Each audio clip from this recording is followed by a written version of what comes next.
السلام عليكم ورحمة الله. ان شاء الله تلقاكم الفيديو تاعي كامل بخير وعلى خير. اليوم كما راكم تشوفوا في الصور جبت لكم وصفة تاع بربوشة ولا طعام ولا كسكسي باللحم تاع دجاج عرب،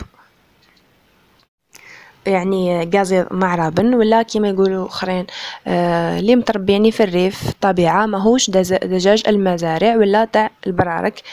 هذا بنتو حاجة يعني خلاف تماما. شوفوا فقط دوك تشوفوا يعني اللحم تاعو مختلفة تماما على الدجاج العادي اللي نشريوه تاع المزارع.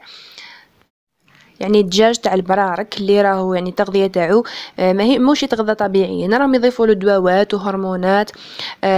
دجاجه في 40 يوم تكون واجده، يعني هذا الشيء غير طبيعي، واللحم تاعو طبعا ماهوش صحي.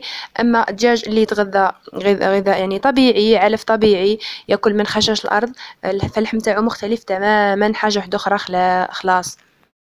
اذا لاحظوا كيفاه اللحم تاعو جايه حمراء تبان تاع خروف، لانه معروف انه الدجاج تاع العرب يتحرك بزاف، فالدم يسيركيلي في العضلات ويكون اللحم تاعو حمراء كيما هاك، تكون اللحم حمراء مش كيما دجاج المزارع خامل قاعد يعني في بلاصه وحده ياكل ويشرب. اللحم تاعو تكون ماشي صحيه وفيها هرمونات واضافات. اذا نفوتوا الوصفه مباشره. عندنا 4 بصلات خضر او تقدروا تستعملوا وحده كبيره، هنا انا قطعتهم. طماطمه، راس ثوم، يعني حوالي 5 إلى 6 فصوص ثوم.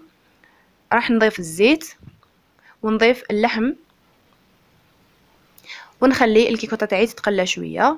نضيف لها التوابل، عندي مغرف كبيره ملح، مغرف صغيره كركم، مغرف صغيره كزبر، مغرف صغيره عكري، وشويه فقط فلفل اسود.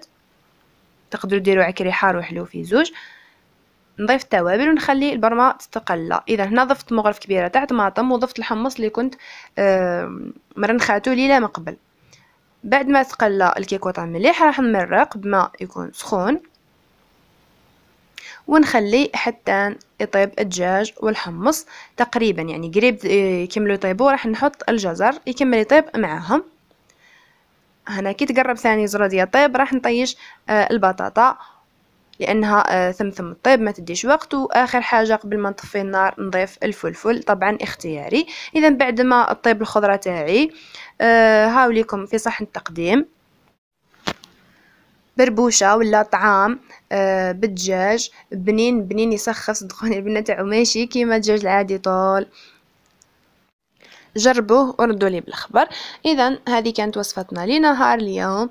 نتلاقاو في فيديو اخر. ما تنسونيش بجام وكومنتار، واللي مشي مشتركه في القناه تشترك وتفعل الجرس باش يلحقوها جديد الفيديوهات.